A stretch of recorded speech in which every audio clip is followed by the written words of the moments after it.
Well, thank you for inviting me down.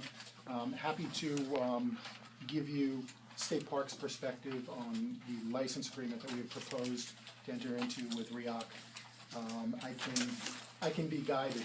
So if I'm going in the wrong direction, if there's information that you already have, I know Don has circulated a draft of the proposed license agreement. I also have some maps, which really are The maps would be very helpful too. terrific. And like I said, you all can guide me, Mr. Chairman, members of the board, as to any particular questions you have. So I've got some small versions. You guys should have miniature versions. You don't have to give me miniature versions. No, I think I have some. And here's I a, don't have No, it should be, you have what I sent you, it's the Yeah, same now. You don't have to. It is. I have to reference print. there are some larger versions, and then there's a really big version, because I really wasn't, I didn't know what to expect.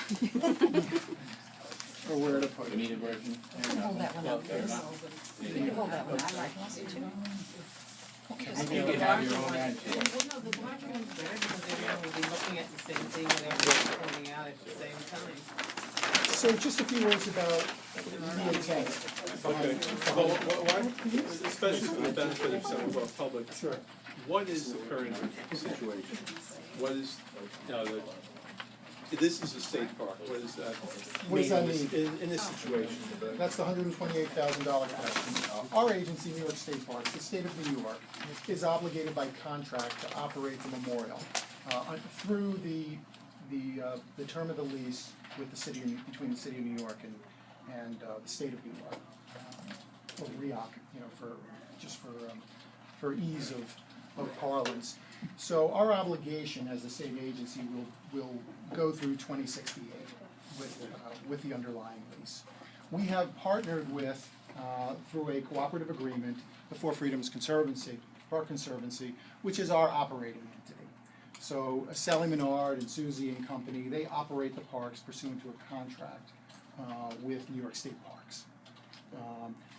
In a sense, we are responsible for the operation, but we have delegated certain operating responsibilities, fundraising responsibilities, programmatic responsibilities to Four Freedoms, and that's all embodied in the agreement that we have with them.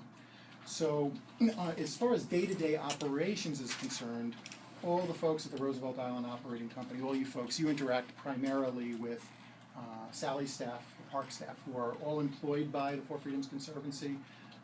They are overseen by the Four Freedoms Conservancy, and the programming, all the good things that happen down there are really a product of State Parks' partnership with the Conservancy. And that is why typically Sally and company will be coming before RIOC as opposed to State Parks for requests for permission to do things, various permits, to coordinate with you on things like wayfinding and signage, or any number of issues that come up in the day-to-day operation of really being, in a sense, something like a tenant within Roosevelt Island. So this agreement is really the product of a desire by State Parks to forge almost like a background or backdrop understanding with RIOC, between New York State Parks as a state agency and RIOC as a public benefit corporation, another arm of the state of New York. So this license agreement pretty much states a lot of the obvious in some ways, in terms of the relationship between the parties. So I'd say for the, in the first instance, it's a document that hopefully is somewhat self-explanatory in terms of the background of why we're here today and how the park is operating today. The spirit behind the agreement is really to forge a sort of a closer and better understanding between the two arms of the state as to how things can happen within a defined footprint. And that defined footprint is pretty much depicted in the gray areas on the map. So it would be easy to say it's everything inside the fence that defines Four Freedoms Memorial, but it's actually we've included within the scope of this license some area that's outside of the fence as well. But the nature of the agreement that we have proposed is a non-exclusive license. And our purpose in doing that is really to recognize that the property is always going to be, the property subject to this agreement is always going to be under the jurisdiction of RIOC and part of the sovereignty of RIOC. But what we have put forth is sort of the reality that in order to operate the memorial functionally state parks needs to use some of those spaces that frankly are currently being used, and perhaps at some point in the future, some of the spaces that aren't being used within these two footprints. And we referred to them in the agreement, in the proposed license agreement, as the east and west parcels, Sure. respectively. And so the map that you have before you is keyed. It includes items, my glasses, A through K, and they include some existing uses and some proposed uses within those two parcels. So, for example, A on the legend includes security cameras, a security camera post that's already in place by permit. We're looking at, if we jump down to item C, that's defined on the map as the optimal placement of a entrance booth, as opposed to, let's say, the current location of the entrance booth, which is actually on the memorial side of the property line. So the map actually depicts existing conditions and some proposals for essentially operational improvements by, in some cases, consolidating some of the trailers that are in place on the east parcel Right. into one modular structure that will have a lot better curb appeal and hopefully be more efficient, function better, nicer to look at. A storage shed, which is actually in place now, I believe, but it's defined, it's actually located on the map as well. Some bike racks rather, that are just outside the gate that will facilitate and hopefully guide folks to park their bikes rather than to bring them onto the memorial and onto the pavement. So there's a little bit of a hodgepodge, but it's not too big a universe in terms of what's actually in play in terms of the map. Okay, let the Sorry. state reflect that David Kravitz, board member, has joined us. How are you? David, I'm Chris Bushkarsh. Nice to talk to you. State Parks, my pleasure. so David, Chris is going through what would be the third agenda item, which is a discussion of the proposed license agreement with New York State Office of Parks, maintenance and operation for Freedom's Park, where they're talking about expanding through license the areas east and west. Do you have a map handy? Yep. Okay. So basically, it runs the fence on the north side of the ruin.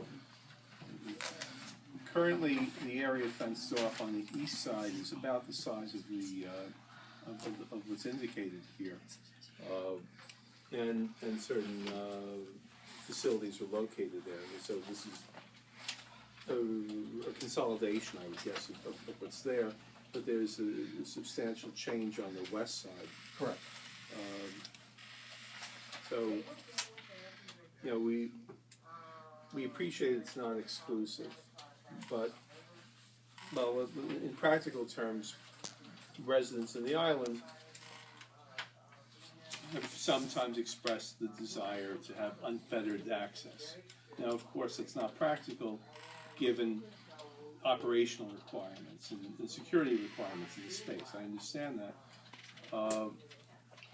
Right now, for instance, on Tuesday, one can go down on the west side to the Renwick Ruin. After the change, before Freedom's Park is closed on Tuesday, is there still access? Absolutely, and there are express provisions. We can, to the extent you'd like to, we can go through the agreement. Okay. But our intent was not to in any way limit public access, or access by RIOC, or frankly, the sovereignty of RIOC if it needs to do things on this land that I think you probably accurately characterized as an expansion of the use of the west parcel. Right, It's an and expanded purpose. for people not familiar with that west parcel, that land is of questionable Correct. status. I mean, we went and took a look at both the extreme west and extreme east after Sandy, and after Sandy, it was not in good condition. Sure. So I'll have some other questions later, but Yeah, go through this. absolutely, and just to be clear, there is no plan to do anything with the license rights, which again are non-exclusive, that would be granted under this agreement, other than what we would do in collaboration with RIOC, either by going through a formal process if that's required by law, or an informal process, frankly, if it's something very modest. And I recognize we might disagree as to where that line ought to be drawn in terms of what's a very modest change or what's a more substantive change. But maybe the bike racks are a good example. Maybe they're not. But the only change contemplated for this added area to the west parcel would be the location of two bike racks. Does it have to be two? Probably not. But the notion that bike racks might be of utility to the operation of For Freedom State Park is pretty plain to us, because we've had folks who want to ride their bicycle essentially through the gate entrance, and perhaps if we had a place where they could park their bicycles, it would be easier to encourage them to leave them there rather than chase folks down who are riding bikes through the memorial. But we're not proposing to move the fence. We're not proposing to change the terms under which the public or RIOC enjoys the use of its property currently on this west parcel. What we are proposing, though, is that the park, state parks, and the park, the Conservancy, sort of by virtue of them being our contracting partner, would have a non-exclusive right to use that as well from time to time to propose things that might make sense. It might be curb appeal type things, cleaning the area up. It might be actually nothing in the near term, other than the placement of the bike racks. So that's the only thing we're really proposing for that area. Yes, sir. I didn't wear socks today. Please minimize the bullshit. Go ahead, I didn't mean to interrupt. I'm not No following bullshit. your comments, sir. My comment is that you have used nothing but mealy-mouthed weasel words since you started talking, since I came in. I hope you said something substantial before I got here, because since then it's all been bullshit. We don't see any, we can work it out, we don't perceive any of this as things stand now. All of these So why the contract? are traps, which I am too old to fall into. So, continue. Please. How would you like me to proceed, Mr. Chairman? Well, I'd like you to go through, Through the agreement? would you view salient points of the agreement, Okay. and after that, or, well, if any of the board members have questions, as you're doing your presentation, we're certainly open for that. And then afterwards, we'll have a general discussion. I hope that staff, if they have any observations about the practicality or legal issues that maybe escape us right this moment, they mentioned these points of complexity. I mean, personally, I'm in favor of the Four Freedoms Park. In case anyone's interested, I believe that open and clear access needs and the need for supporting infrastructure is a given. But we have a range of opinion that this is impinging on what used to be wild open space, now is an open space park, and we see in one section of this agreement that there is non-exclusive use, and then when we look in the license area, we see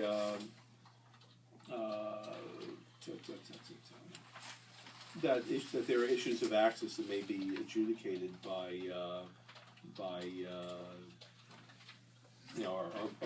chair, the head of DHCR, by the director of budget, and by I'll say state parks is a quick way of referencing the head of the department. Now, this could be a very fair process. We could all be working together and having a good result.